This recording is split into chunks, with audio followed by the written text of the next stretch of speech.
Oleh karena itu, masyarakat diberi yang namanya hak jawab dan hak koreksi. Ya, jadi apabila ada keluhan, tentu silakan langsung. Sekarang kan sudah bisa via online ya, melalui dewanpers.or.id. Di situ ada formulir pengaduan. Ya, tinggal silahkan diisi secara online, sertakan identitas atau surat kuasa kepada siapa, lalu sertakan barang bukti karya jurnalistik. Menit itu juga kalau diklik sudah sampai di Dewan Pers dan terdata. Jadi sama sekali nggak ada kesulitan. Nah, jangan ya kami nih harapan kami jangan apa-apa ngadu ke polisi karena polisi ini bebannya udah berat. Nanti terpaksa dia nanya lagi ke Dewan Pers kan begitu ya.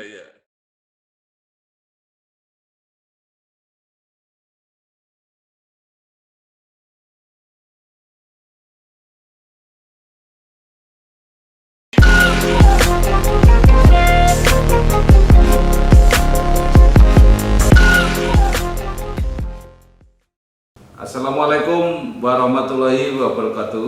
Waalaikumsalam warahmatullahi wabarakatuh. Saya Bambang Sadono di channel Inspirasi untuk Bangsa. Ya, mudah-mudahan kita bisa berdiskusi dengan jernih, berimbang, dan arif. Saya sudah bersama Pak Hendri Khairuddin Bangun, Hendri Seha Bangun, Wakil Ketua Dewan Pers. Pak Hendri, akhir-akhir ini banyak wacana tentang media, tentang pers yang mungkin butuh konfirmasi dengan Dewan Pers. Pertama yang menyangkut kasus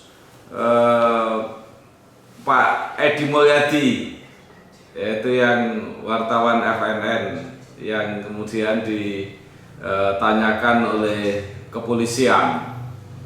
Mungkin Pak Hendri bisa jelaskan itu. Ya, jadi apa namanya?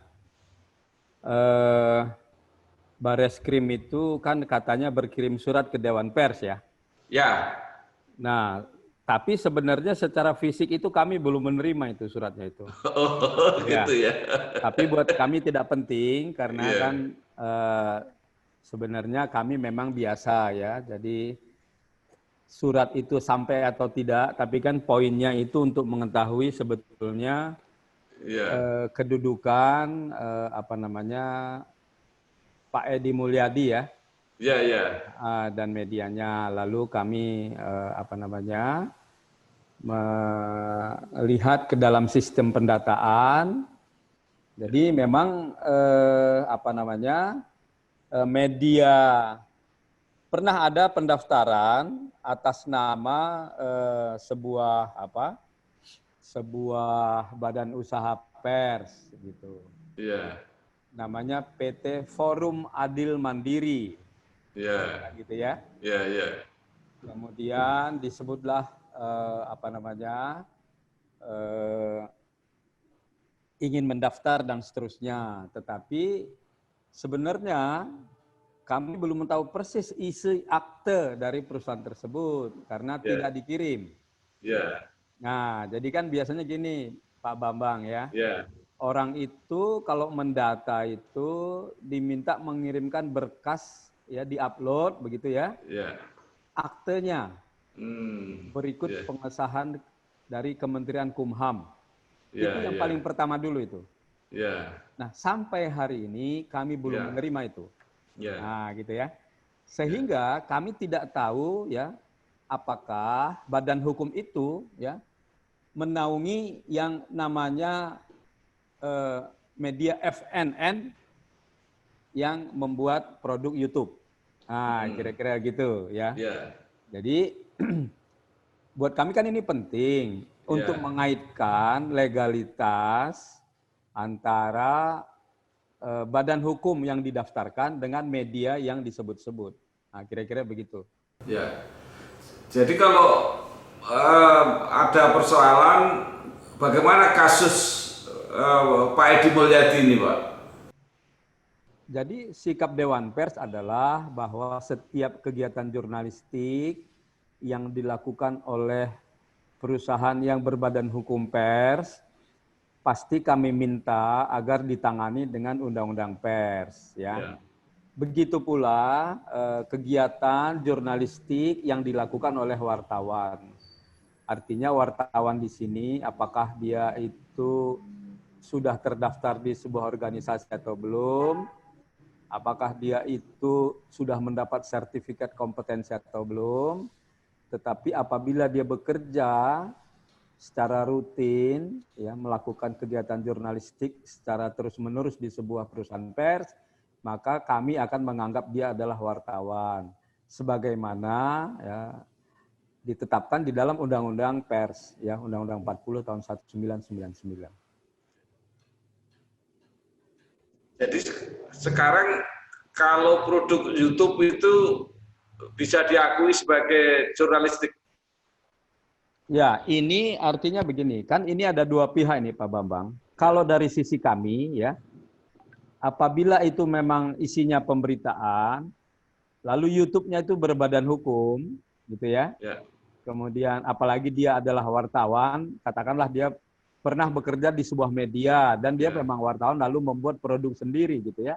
Nah, itu masih kami nilai sebagai sebuah produk jurnalistik. Ini kami gitu ya, kami Dewan Pers. Nah, tetapi kan ini kan bukan masalah hanya menyangkut Dewan Pers, tetapi menyangkut pihak lain, ya ini kepolisian misalnya atau penegak hukum yang lain, sehingga apabila kami diminta memberi keterangan, ya kami akan mengatakan demikian. Tetapi tentu polisi memiliki cara pandang sendiri juga gitu loh. Kira-kira gitu. Kalau media massa tadi kan udah jelas.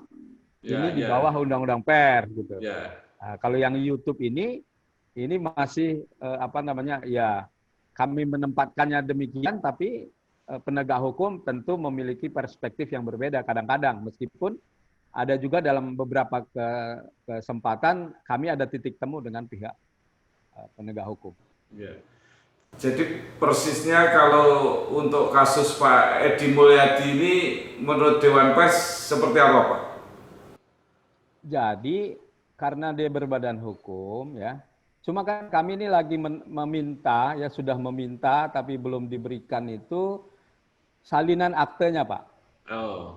Ya itu, kira-kira gitu. Jadi artinya bisa disimpulkan bahwa ini tinggal proses administratif, tetapi secara prinsip bahwa itu adalah perusahaan pers, sehingga Pak Edi Mulyadi itu diposisikan sebagai wartawan dan hasilnya sebagai produk jurnalistik gitu ya Pak?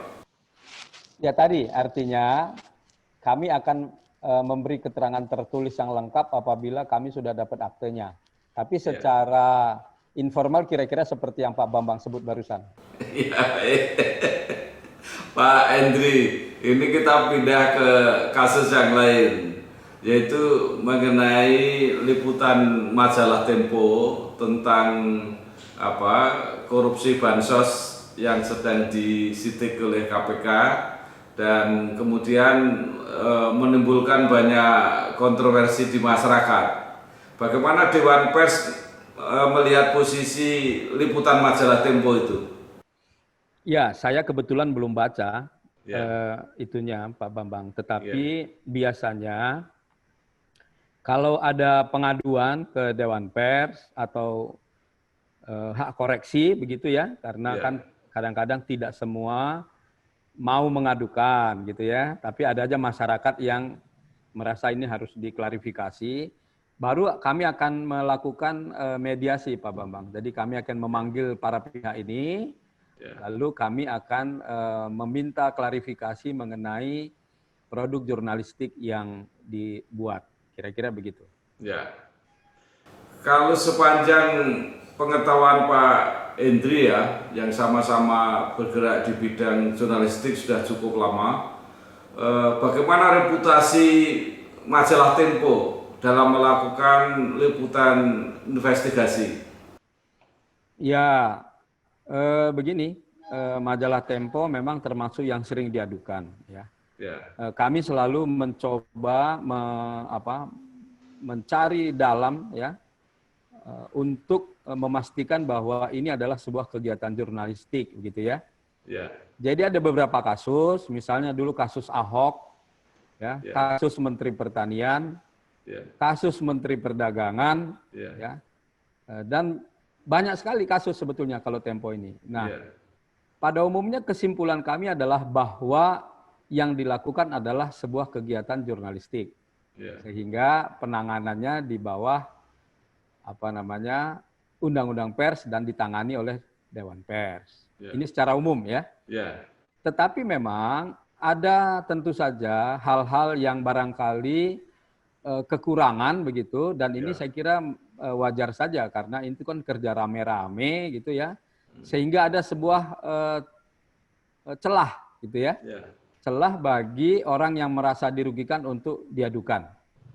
Sampai sekarang misalnya saya belum tahu bagaimana proses kelanjutan dari mediasi Dewan Pers dengan Menteri Pertanian, ya Pak itu masih ya Pak Amran Sulaiman itu kami selesaikan dengan pernyataan penilaian dan rekomendasi, tetapi Pak Amran tidak puas lalu dia melakukan gugatan perdata, gitu ya. Saya belum tahu hasilnya. Artinya selalu ada celah ya, meskipun Dewan Pers sudah memberi penilaian. Katakanlah misalnya ya, yang kami ingat itu terakhir ketika ada aduan dari Menteri Agus ya, Menteri Perdagangan yang baru saja diganti, Agus Suparmanto ya.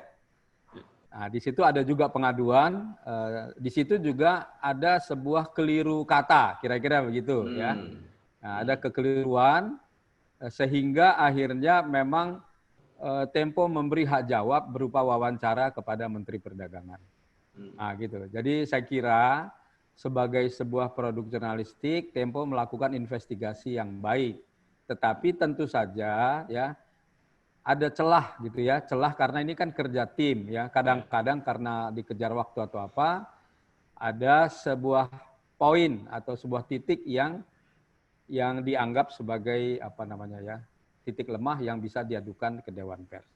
Begitu juga misalnya kayak kasus tim Mawar ya, barangkali masih ingat ya Pak Bambang, Pak Hairawan itu kan. Nah di situ juga memang Tempo diminta memberi hak jawab karena menyimpulkan bahwa apa yang terjadi adalah kegiatan dari yang namanya tim Mawar.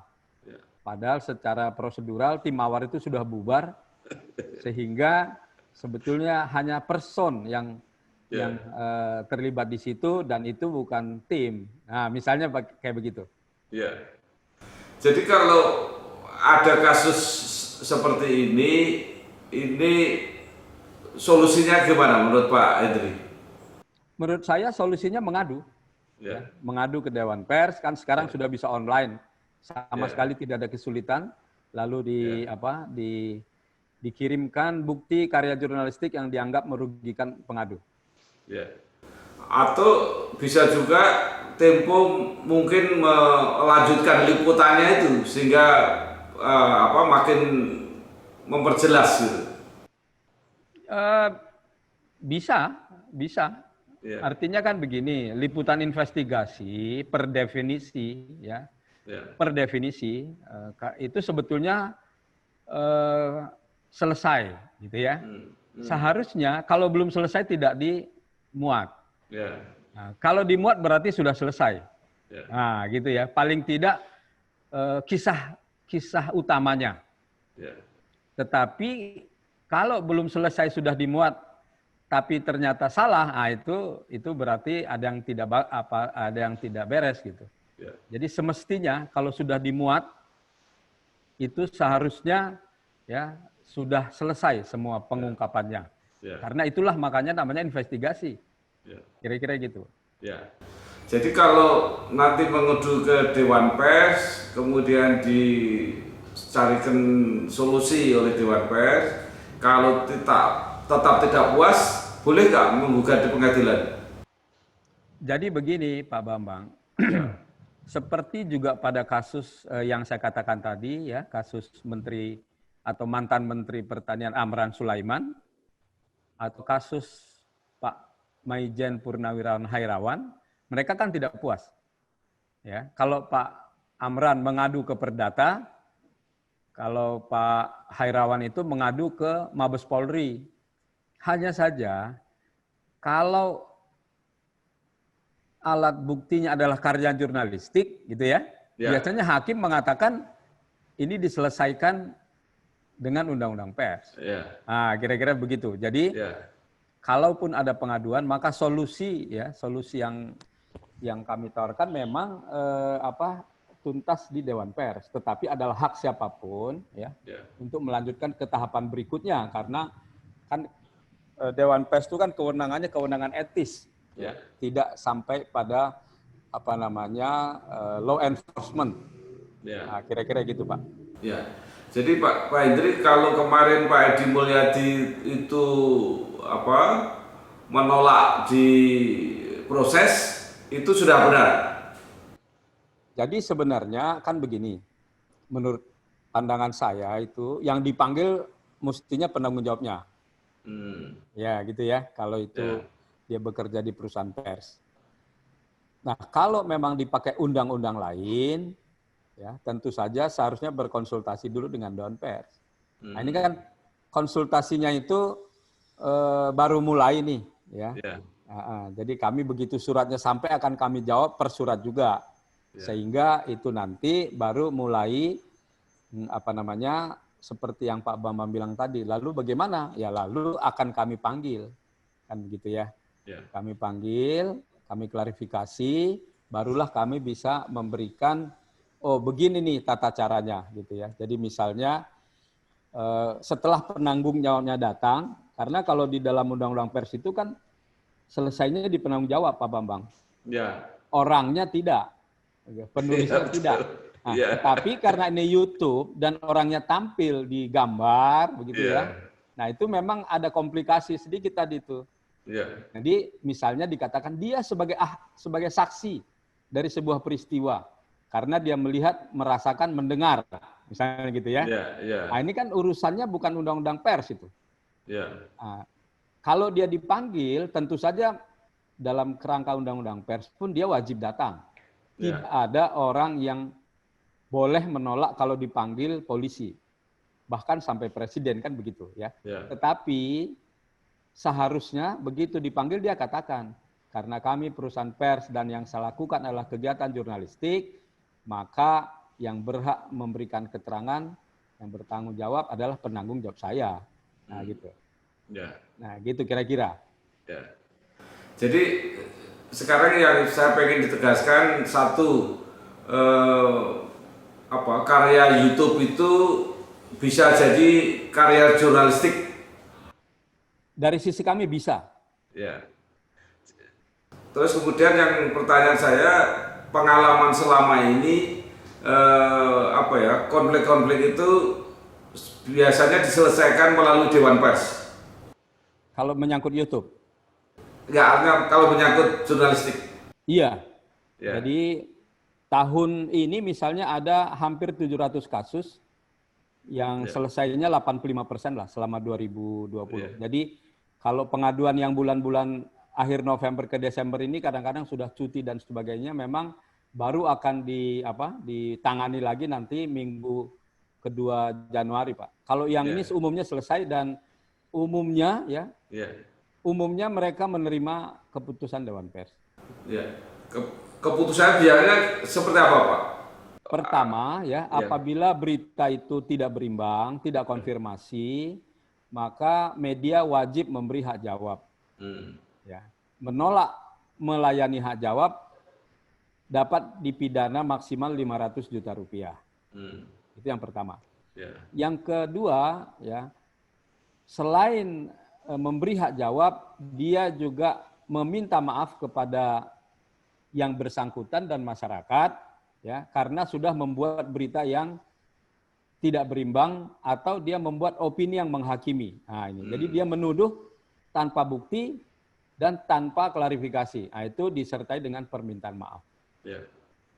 Jadi misalnya ada kata-kata korupsi, nah, selingkuh atau apa begitu, tetapi sama sekali tidak ada konfirmasi dari yang bersangkutan.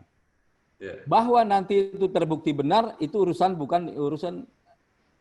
itu urusan belakangan tuh Pak Bambang. Pernah kejadian ya, misalnya ya kasus ketika media yang namanya Modus Aceh diadukan oleh Gubernur Irwandi Yusuf karena membuat berita proyek ditangani oleh istri mudanya, kan begitu ya?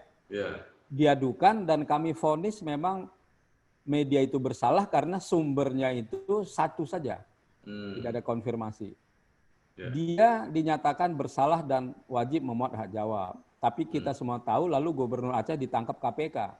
Karena memang ada korupsi terkait dengan proyek-proyek yang antara lain dikerjakan oleh istrinya itu. Nah ini jadi ada dua hal yang berbeda ini. Kira-kira gitu Pak Bambang. Jadi pertama tadi memberi hak jawab. Yang kedua memberi hak jawab disertai permintaan maaf. Kemudian yang ketiga adalah kalau kedua pihak tidak sepakat, ya, maka dimuat yang namanya pernyataan penilaian dan rekomendasi yang bersifat final. Baik setuju pengadu maupun teradu salah satu tidak setuju, maka hasilnya ya yang dihasilkan Dewan Pers adalah pernyataan penilaian dan rekomendasi yang bersifat final. Nah ini sebetulnya sama aja minta maaf dan hak jawab, tetapi mereka ada yang tidak mau tanda tangan. Kalau yang pertama dan kedua tadi kan para pihak itu menandatangani, lalu Dewan Pers sebagai saksi. Nah kalau yang terakhir tadi, produk PPR itu keputusan Dewan Pers yang diambil dalam rapat pleno. Jadi tidak lagi di level komisi pengaduan, diangkat ke level rapat pleno seluruh anggota Dewan Pers, karena para pihak tadi tidak setuju. Nah itulah 3 produk yang dihasilkan Dewan Pers. Apakah itu artinya bahwa setiap pengaduan itu diputuskan medianya salah? Pada umumnya iya, Pak Bambang. Pada umumnya iya, meskipun ada 1-2 ya. Jadi kan begini, yang tidak berimbang itu ya sebetulnya beberapa sudah melakukan upaya maksimal untuk membuat berimbang. Tetapi tidak disampaikan secara tertulis di medianya. Nah, kan ini ya. Jadi makanya kami selalu mengatakan agar kalian tidak melanggar kode etik, buatlah di akhir berita ya bahwa berita ini belum terkonfirmasi.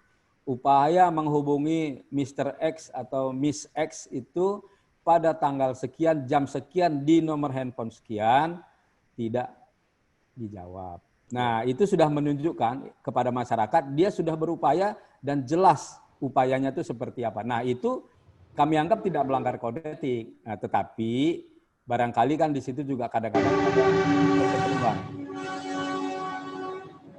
Gitu kira-kira. Ya. Jadi kalau begitu kasus Tempo pemberitaan korupsi bansos ini sudah benar. Kan dia di akhir laporannya itu juga menulis bahwa berusaha konfirmasi tapi pihak yang dihubungi tidak memberi jawaban. Jadi kesimpulannya tidak melanggar kode etik, kira-kira gitu Pak. Kalau soal benar atau tidak substansinya tentu harus kami periksa dulu. Yang penting tidak melanggar kode etik. Nah, gitu. Baik, terakhir Pak Idri, apa yang ingin Dewan Pers sampaikan terhadap keluhan-keluhan masyarakat mengenai praktek jurnalistik ini? Ya, jadi sebenarnya Pak, kan kita semua tahu bahwa Undang-Undang Pers itu dimuat pada masa euforia reformasi. Nah, ya, sehingga di satu sisi memang bersifat sangat liberal gitu ya, sangat mengedepankan kemerdekaan pers, di mana seolah-olah pers ini tidak punya rambu sama sekali. Nah, gitu ya. Tidak boleh dibredel, tidak boleh disensor, tidak boleh dihalang-halangi dalam menyiarkan berita dan sebagainya. Oleh karena itu, masyarakat diberi yang namanya hak jawab dan hak koreksi. Ya, jadi apabila ada keluhan, tentu silakan langsung. Sekarang kan sudah bisa via online ya, melalui dewanpers.or.id. Di situ ada formulir pengaduan.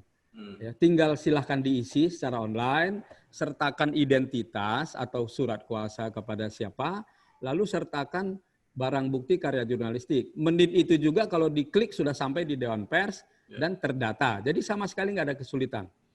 Jangan ya, kami nih harapan kami jangan apa-apa ngadu ke polisi karena polisi ini bebannya udah berat.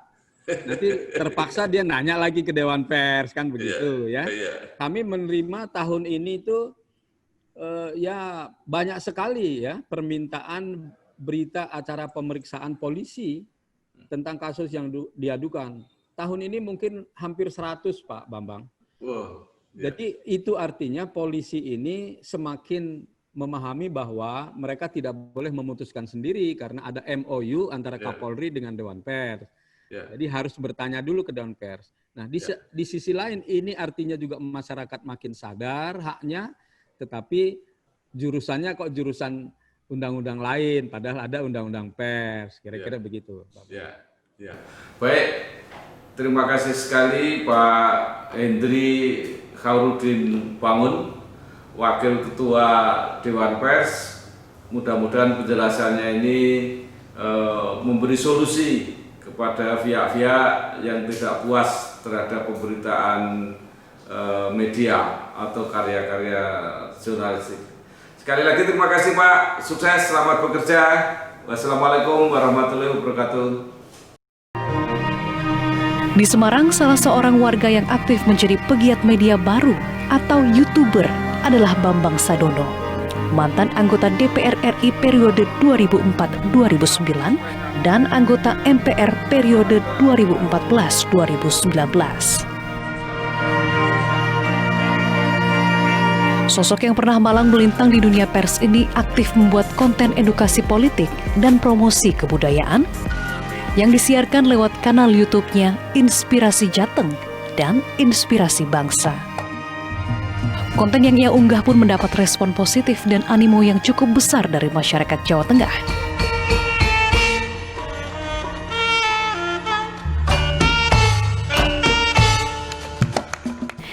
Hingga kini, Bambang Sadono telah mempublikasikan lebih dari 50 video dengan 39.000 pengikut.